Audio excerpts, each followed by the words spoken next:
Good morning, my name is Melody Beals, and I'm sorry I couldn't be with you in person today, but hopefully this paper will start off the symposium right and give you many things to think about, comment upon, and maybe interrelate to the other papers you're going to see today. So what I'm going to talk to you about today is cabbages and kings, and by that I mean a whole plethora of topics and subtopics related to the British Imperial Press around the middle of the 19th century, from about 1840 to 1860. Now, the reason I'm interested in this particular period is it is sort of a starting point, an ending point, and a midpoint, depending on what you're looking at. In one sense, it's the beginning of the Victorian imperial age, Victoria being crowned in 1837, and this period really leading into her rule. You also have the conversion of India from the East India Company to an imperial colony, a crown colony in 1857, and you have the emergence of New Zealand as an independent colony from New South Wales in 1840. So all of this kind of leads to a new age in British imperial identity. And at the same time, you have a lot of things that are remaining the same, that have developed, that have matured. The British, or rather the Anglophone press, has come a long way since its beginnings in the English Civil War in the 17th century. And by the time you get to the 19th century, and especially the case in the 1840s and 1850s, you not only have sort of a standard practice for journalism in the Anglophone world, but standard printing and distribution practices as well. And there's so much cross-migration between Anglophone regions, between Britain itself, the West Indies, British North America, the United States, West and Southern Africa, as well as Indian communities as well, that you really do have this cross-pollination of what is a good newspaper, how do you produce it, what do you put in it, and how do you distribute it and get information in from foreign locations. Now, a lot of the material that I'm going to be talking about today has its origin in Great Britain. But what's important is that it did not stay there. It was spread and it was altered. It was made to fit for local communities in different parts of the world. And that's what makes this sort of entire press system really interesting. It's also a period of endings. So in the earlier part of the 19th century, you have some very clearly defined regions of the British Empire, and they are in many ways quite isolated. But by the time you get to mid-century, you have a fleet of mail steamers. You have the beginnings of the telegraph network, and in general, the whole empire is starting to get much more closely knitted. So this idea of completely isolated Anglophone identities is starting to wane. So that's why this is a really interesting period to look at identity and British imperial connectedness in the 19th century. The other thing I really want to talk about is the idea of methodological change that's going on in periodical studies.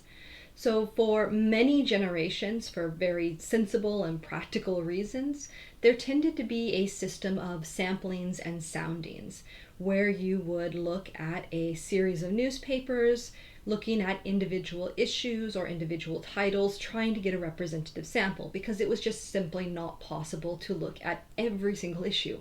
Or if it was, you weren't able to really comprehend or interpret or analyze all that information. The human brain can only hold so much data at a particular moment.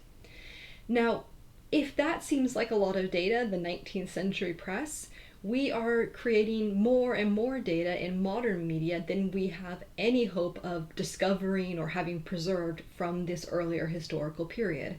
And what I'm referring to mostly is online media. So the conversion of traditional presses into electronic newspapers. If you look at things like The Guardian or The Independent or The Mail, they're viewed online almost more than they are in paper, probably much more than they are on paper in some cases. And you have the rise of social media, Twitter, Facebook, Instagram, and various other smaller media venues. And I'm talking specifically about text. Obviously, motion picture through YouTube and other sources is also a really important part of this.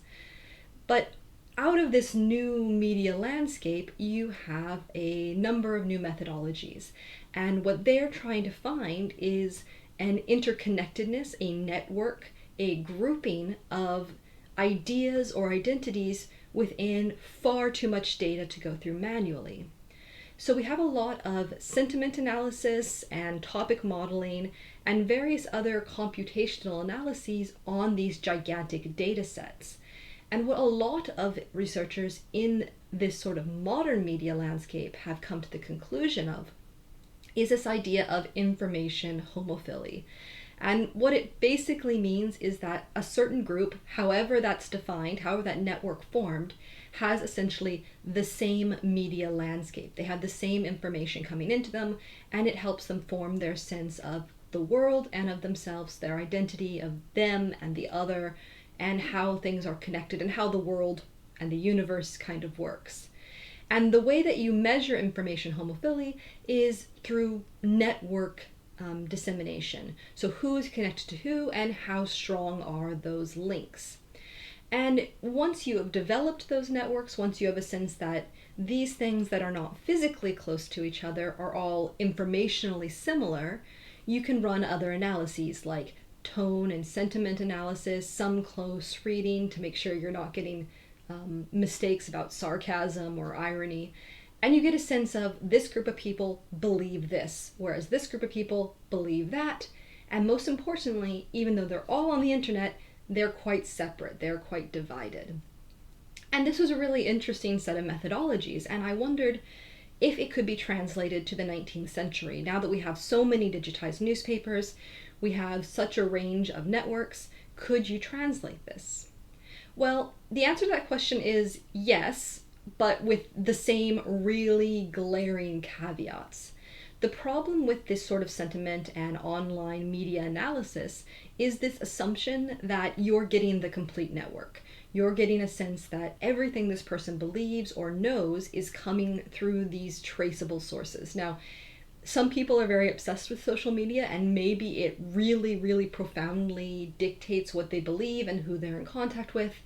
But I think the vast majority of people only kind of dip their toe into this world. Their information also comes from friends and families and offline communication. And the same is absolutely true in the 19th century. Newspapers give a really interesting insight into the world of the Victorians and the Victorian Empire. But by and large, a lot of communication was still oral or through personal correspondence. So it's important that you can learn a lot from these methodologies, but it always has to be measured as what it is. What do these networks, what do these media networks say about identity that's being promoted or being responded to through readership, not this is what an entire group of people actually positively believed about themselves.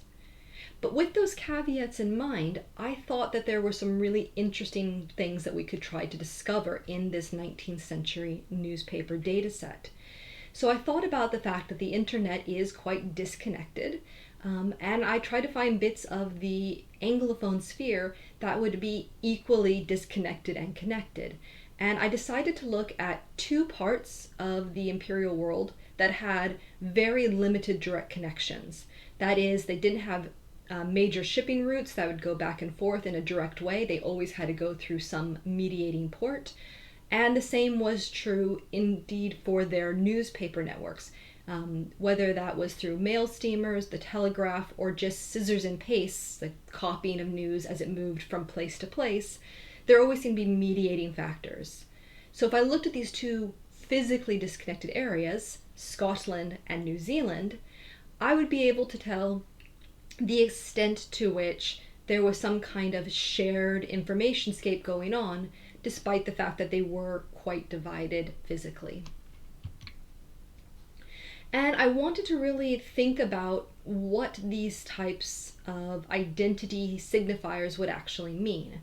So I thought about what we are, what we use to compose our identity. And from the research, it really seems that we're composed of lots of different parts, but we can break it down into three major areas that would be seen in something like a newspaper or a media landscape. The first, we are the media and the expressions that we consume. We imbibe in one way or another the things that are presented to us. Now, we may imbibe them directly and reflect them back directly. We may alter them to match the rest of our sort of worldview, or we might reject them, but it is a relationship with the thing that's being presented to us. We also, in a sense, are what other people express about us. The way our identity is formed is how it is characterized. So, in a very simple sense, exonyms, the way people refer to us, but also the way people characterize us in media. So if you think about something like video game culture, I grew up in the United States. I consumed or I learned about the Grand Theft Auto games, but the Grand Theft Auto games are a fundamentally British depiction of what America is like. And the same is true the opposite way around. There are a lot of American films and American forms of media that kind of paint an idea of what Britain is like. And those are not necessarily perfect representations. In fact, sometimes they're very, very misleading. But when other people look at us, sometimes they distill certain things about us that we don't notice ourselves. So I did see a lot of humor in the Grand Theft Auto games about America that perhaps Americans wouldn't have been able to pick up on themselves. And finally, we are our expressions about others. The way we choose to characterize people tells us a lot about ourselves. The fact that we pick up on certain things or find things admirable or humorous or despicable about other people says a lot about who we are ourselves and how we identify ourselves. So I wanted to be able to look through these periodical collections and look for these things. What are the general ideas that we consume and we talk about? How are we characterized, and how do we characterize other people from the perspectives of Scotland and New Zealand in the 1840s and 50s? So there are lots of different ways of doing this. In terms of how we describe others and how we're described, simple keyword searching is actually really effective. Looking for New Zealand, Wellington, Edinburgh, Scotland, Scots, New Zealanders, things like that, Maori, it really does present a very large data set. And those can be analyzed either through things like topic modeling, where you computationally try to decide what phrases or word groups are used together to describe these individuals, or through close reading and sort of traditional interpretive studies of these texts. So I am doing that, and that is a discussion for another day. But what I want to talk about today is the shared conversation, the information that existed both in New Zealand, in Scotland, in essentially more or less identical form. So what are they both mutually consuming, and is going to impact their sense of who they are and who the other is and the world more widely. So the way I did this is I took the British Library newspapers collection, the JISC earlier version, which had 3 Scottish newspapers in it. It had the Caledonian Mercury, it had the Aberdeen Journal, and it had the Glasgow Herald. The Glasgow Herald is a little bit later in my period for when it is available digitally, so I'm really focusing on the Caledonian Mercury and the Aberdeen Journal for the first few years, which I'm going to be talking about today. I then used Papers Past, which is the New Zealand online digital collection of newspapers, and they have a very comprehensive collection of New Zealand newspapers from the 1840s and the 1850s, and they were very kind to give me digital copies of those texts so I could run them through a computer analysis. I looked at these texts using wCopyfind, which is a offline plagiarism detection software. I've used it in lots of other projects. It is very flexible in terms of what parameters you can put in there to kind of overcome OCR errors or typographical house styles. And it gives a really good sense of large pieces of text which are copied. It also, because of the way the data is formatted on a page-by-page basis, it allows you to see if somebody took not just an article from a different newspaper, but maybe a whole page of articles. And it gives you a sense of, how directly connected these are. Is it just, a little piece of information that's going around the network, or is it large chunks of related stories that are being copied and pasted as we go from newspaper to newspaper? So there are limited matches across the 1840s. And there are a couple of reasons for that. First, the Aberdeen Journal, the OCR is not great up until about the 1850s, so for the first decade, I'm mostly comparing with the Caledonian Mercury. I am hoping to expand this out with the British Newspaper Archive later this year. And the newspapers in New Zealand are just starting up. The colony's first newspaper is in 1839, when the first issue was created on board the ship of the New Zealand Company. And you don't get a huge number of different newspapers in the first decade, but more actually than we have digitized for Scotland. So you have limited matches, but what matches is very, very interesting. And what it really gave me a sense of was this idea of discourse bubbles. There are these little pockets of ideas, of themes that are very, very prevalent, and they come up again and again. And other things that may have been very important to certain localities, not just local news, but important to a sense of what's news and what's relevant, these are less common. So you get a sense of what do the Scots and the New Zealanders share in sense of this should get reported and it should be shared widely, and what is different, what is distinct, what doesn't get shared, what gets either rewritten for the local audience so it doesn't show up on this copy find analysis, or doesn't get shared at all. So what did I find? Well, across the decade of the 1840s, there were some pretty big groups of newspaper topics. The first, and probably the most prominent, just by a quick glance, would be Victoria and the royal court. Both Scotland and New Zealand, for perhaps different reasons, but perhaps for similar reasons, are very interested in Victoria's domestic life. It's not so much about the pomp and circumstance in a lot of these cases. It's about essentially her holidays or her tours to Scotland. In a lot of times that comes up in the New Zealand and the Scottish press, or various things that are happening with her, Albert, and their children. So this is a really interesting point of view. It's not so much wider society news, it is very focused on Victoria and her family in particular. Across the decade, you also get quite a lot of parliamentary business.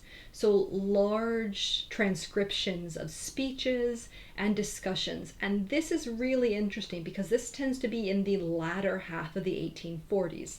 And that kind of gives me a sense of New Zealand being more and more integrated into parliamentary business, the idea of the Imperial Parliament actually taking hold. This is less the case for the first 3 or 4 years, which we'll get to in a moment.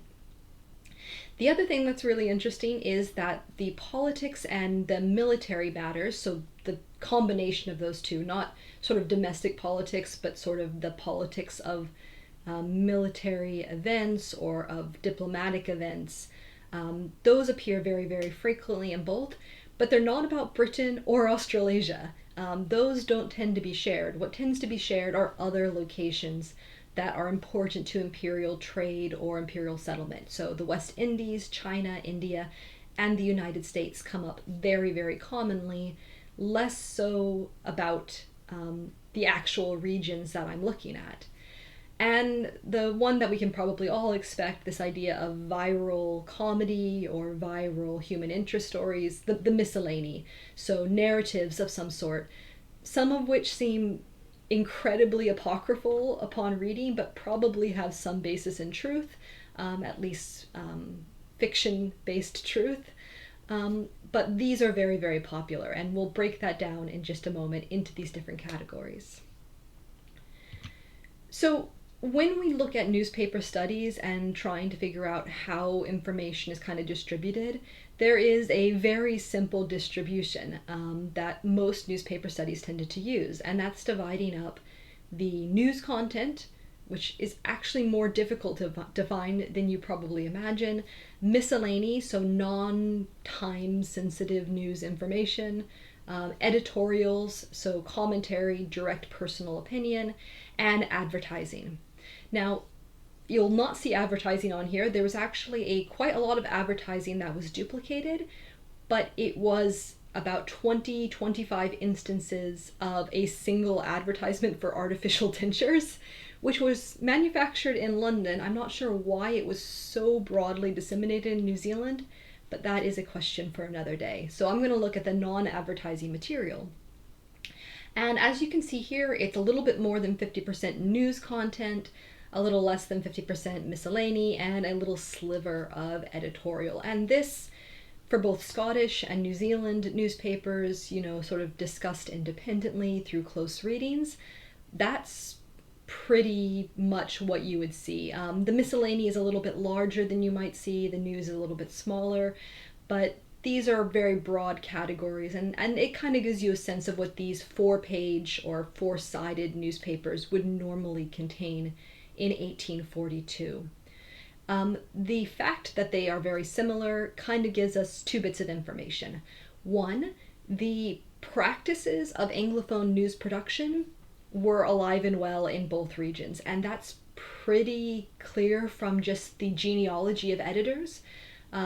Revens himself, who was the editor of the first newspaper in New Zealand, had previously created newspapers in Canada as well as in Britain itself, in England, and many of the other New Zealand editors had come down from Australia, who had themselves come from the West Indies, Canada, and Britain. So there is sort of a general school of thought about how you compose newspapers, what amount of what kind of material you put in. And of course, the prevalence of scissors and paste means that if one newspaper has this kind of balance, that's your source material. So you're going to be using the same material in your newspaper in roughly the same ratios. There are, of course, literary newspapers, which will be more miscellany and sort of unstamped or working class penny press, which might be more news content, more political content, but this is basically the rough average. What it also tells us is this is a completely unhelpful way of looking at these newspapers. It's the same everywhere. It's probably the same in other language groups as well, by and large. So categorizing the newspaper content by news or miscellany or opinion is not going to help us understand identity in the slightest. So let's have a closer look, specifically at 1842 and 1843, which was the first period of multiple newspapers in both regions. So we don't just end up getting, Samuel Revens' point of view. We have quite a few newspapers now. Now, these are subjectively tagged newspapers. So I've gone through and I've read through all of the articles which are duplicates. For this year, there's just over 200 of them. And I've tried to align them with what we might call modern news sections or modern news areas. Now, there is a little bit of subjectivity in here. Sometimes things fall into multiple categories, and I'm trying to get at just the heart of the article. Where does it kind of fall upon the impression of reading it as a reader, as a whole? So the most common story that actually appears in both newspapers is human interest stories.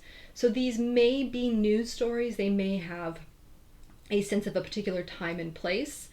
They may be more vaguely urban legend story narratives, but they are generally speaking almost folk narratives. They are trying to give a sense of human triumph or tragedy or something adorable or funny. These are not necessarily things that are going to affect the reader directly in any kind of tangible way.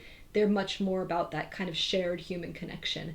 And I think that is quite poetically interesting, the idea that the things that connect them are the stories that are designed to connect the human experience. So it sort of makes sense. The next section of information would still, I think, largely fall under miscellany, although, again, there are news elements to it. 13% of the stories are about crime or tribunals or court cases. You have quite a lot about society. The vast majority of society news, again, is about Victoria and her family. You have scientific discoveries or scientific expeditions. You also have disaster information, by which I mean things that are beyond human agency. So accidental explosions, shipwrecks, severe storms, floods, fires, earthquakes, volcanoes, that sort of thing. Then you get to sort of the middle section, and a smaller amount of material is straight politics, whether that's local or parliamentary politics, speeches or laws being passed. You have quite a bit about international news or transnational news in terms of the military, diplomatic or international relations, and trade. And then sort of there's a few final articles that are travel logs, what is life like in Cape Town, or pure jokes that are clearly apocryphal. The vast majority of the jokes are what I would call printer's humor. They're usually about editors getting in and out of trouble or making terrible mistakes. It's newspaper editors talking to each other, basically. And there's a little bit about religion, the Catholic Church or churches within Britain. So this gives us a much more interesting breakdown, and it kind of explains the types of stories that people are most interested in. And if you think about this, maybe politics is a little bit lower than you would expect, although it kind of lets you know that local politics are of, they're only really focused on imperial politics in 1842. This does get a bit broader as the decade goes on, as I said, but more likely they're interested in the wider world, and they're both interested in the same parts or the same aspects of the wider world. That's what really connects them. It's not a very parochial or limited view of the British Empire or English speakers or something like that. But even said, this is not super helpful in the wider range of understanding identity. The fact that humans are interested in human interest stories is kind of interesting, but what does it really tell us about this particular filter, this particular bubble of content? Well, first of all, we have to make a really clear distinction between what would now be called soft news and what would be called hard news.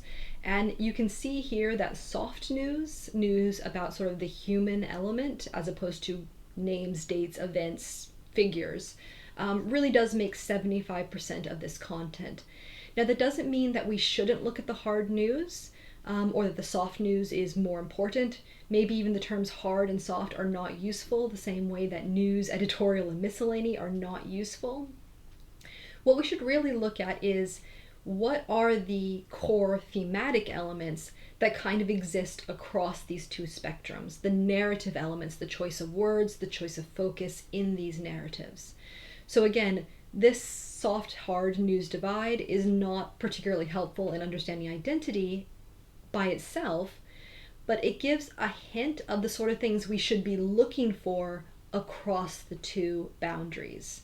These things on the soft news side are what is universally interesting, and maybe that would explain which hard news elements are actually getting shared and getting reprinted. So let's take kind of a deeper dive into some of these sections. First, we have the arts and the sciences, which I'll put together. You have 3 accounts of archaeological discoveries. You have 2 accounts of astronomical interest, meteor showers or astronomical events. You have 1 account of culinary chemistry, basically how to extract sugar from fig peelings. You have 5 accounts, so the same amount again, of international scientific expeditions. And that's really important. These are not British expeditions. This is not chauvinism. This is about the idea that people are going to various parts of the world and making discoveries, mostly in South America at this point, and that it's of universal interest. And you have 3 accounts of naval technological advances, the idea of making ships faster, stronger, and safer. And again, this is international. It talks about specifically inventions in the United States, which have been given to British sailors and have saved lives, things like that. So this gives a really good sense of kind of an internationalist spirit. The arts and sciences very much away from a local or even an imperial identity. That's not what's interesting about them or what's shared between them. If we look at crime, it's very easy to say, oh, this is sensationalism. This is something that newspapers have always done. But the crime stories that are shared are very interesting in their divisions. The first half, 5 of them, they're roughly divided half and half between anger-inducing crime stories and sort of pity-inducing crime stories. So the anger-inducing ones, 5 of them are of non-imperial crimes, so things that happen outside the Anglophone world, not even in the United States, but parts of Asia, Europe, and Africa. And these are all executions, murders, political massacres of political opponents, false and unfair arrests. They're really quite dire stories about things that have gone wrong abroad. They don't involve any imperial citizens. They're just sort of like, this is the sort of thing that happens in these parts of the world. Isn't this horrible? The other kind of angry story was a very incensed, almost editorialized description of customs fraud, people trying to get around the tariffs within Britain. So there's this sense of outrage that these are unjust behaviors. The other half of the crime stories are actually fairly lighthearted.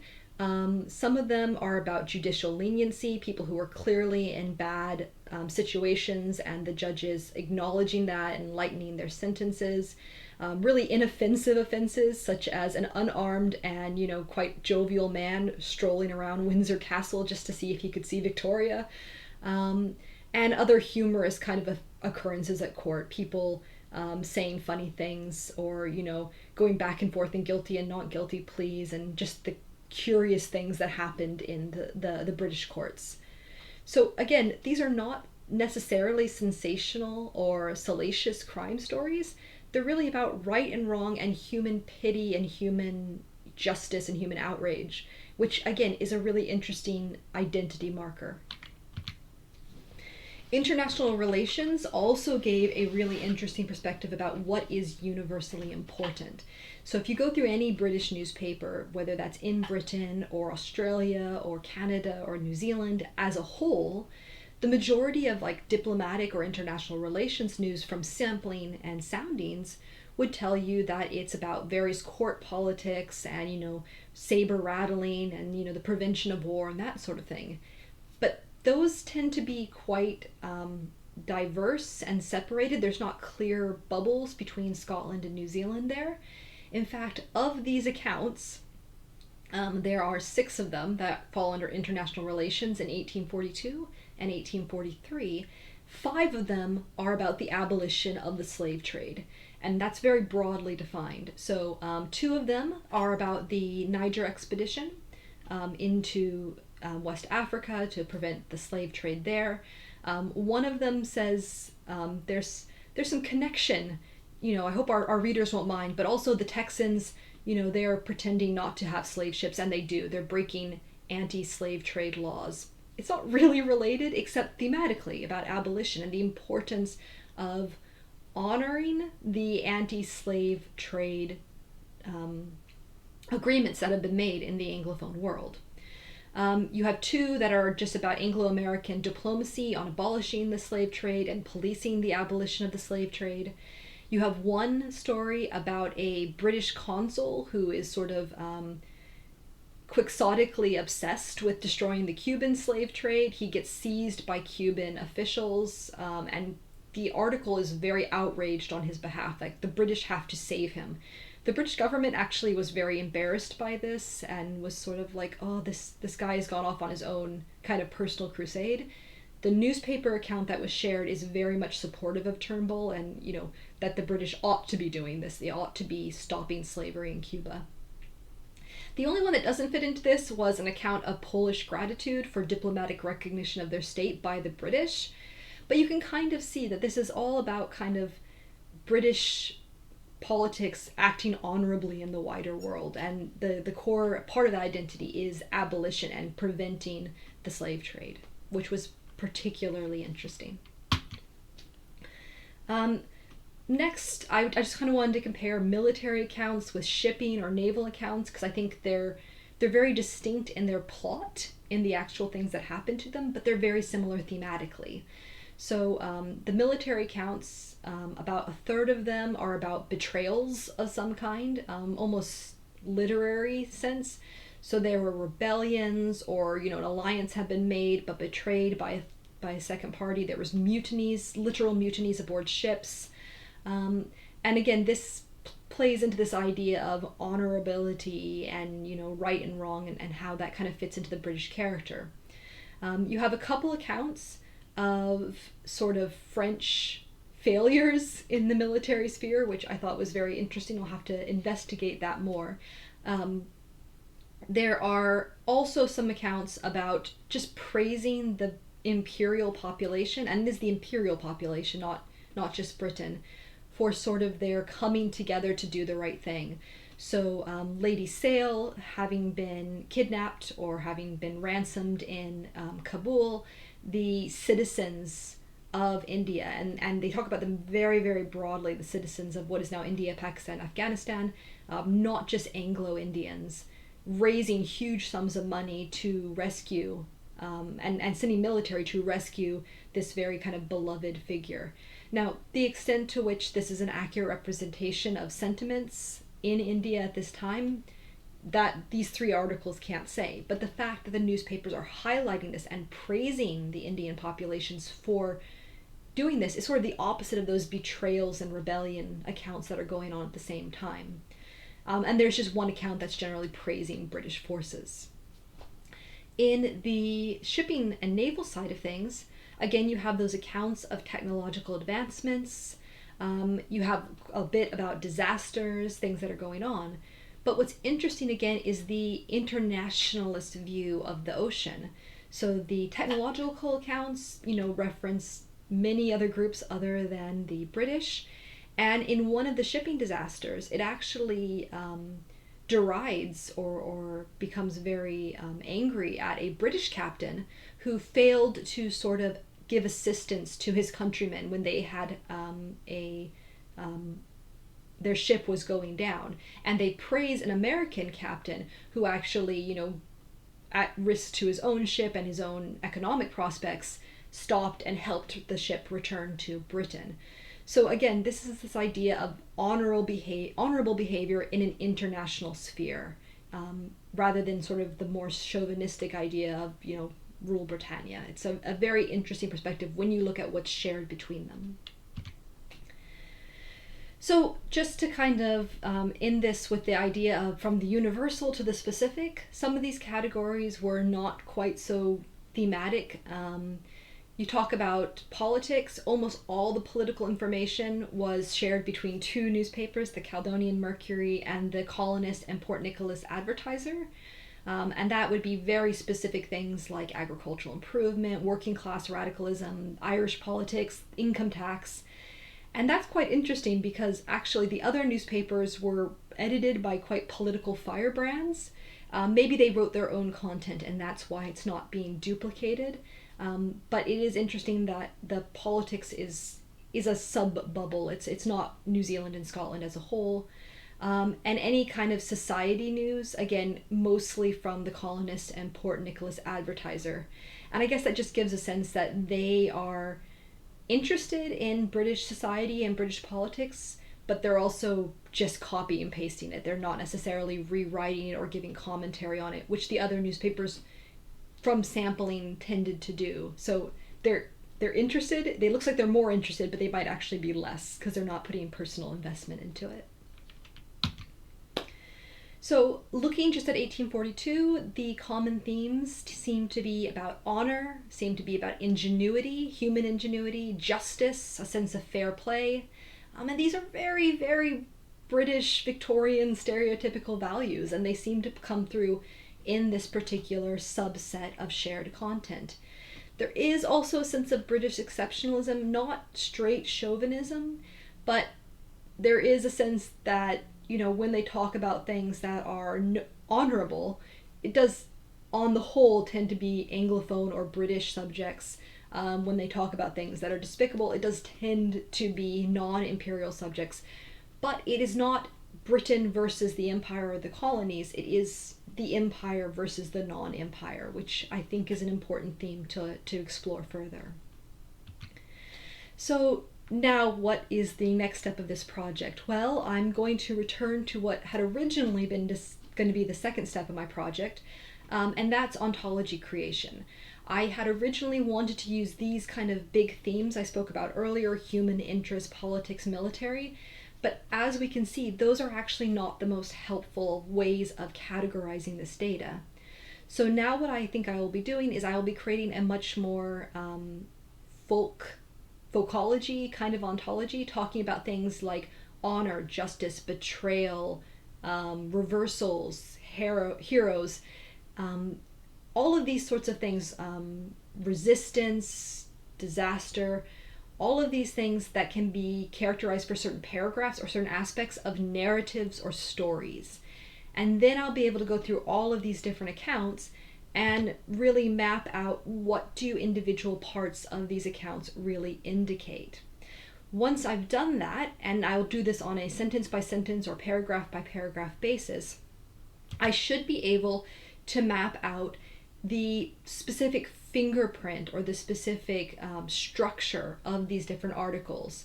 So if you have an article and you look at its discussion of politics, it's usually talking about honor, it's also usually talking about abolition, it's usually talking about human dignity. And that will give a sense of it's not just a politics article, it is this particular type. And once we have that information, we can start to pull that out across these two decades of the 1840s and the 1860s and see where these different bubbles appear. Is there a bubble between Scotland and New Zealand? Are there sub-bubbles of certain information that are forming in different parts of these, or different connections between these two regions? And hopefully, once I have a much more thematic understanding of this content, I will be able to take those individual articles and compare them against London. And that is sort of the ultimate aim of this project, is what part of this very specific and nuanced shared culture is provincial, what part of it is coming straight out of London and just being repeated in the provinces, and what part is truly imperial, appearing in all three quite distinctly, but not in individual regions on their own. So that is the aim of this project. It is to uncover those cabbages and kings in Scotland and New Zealand and the wider imperial press. Thank you very much for listening. If you have any questions or comments or advice or concerns about my project, please do feel free to contact me on Twitter or through email, and have a wonderful day. Thank you.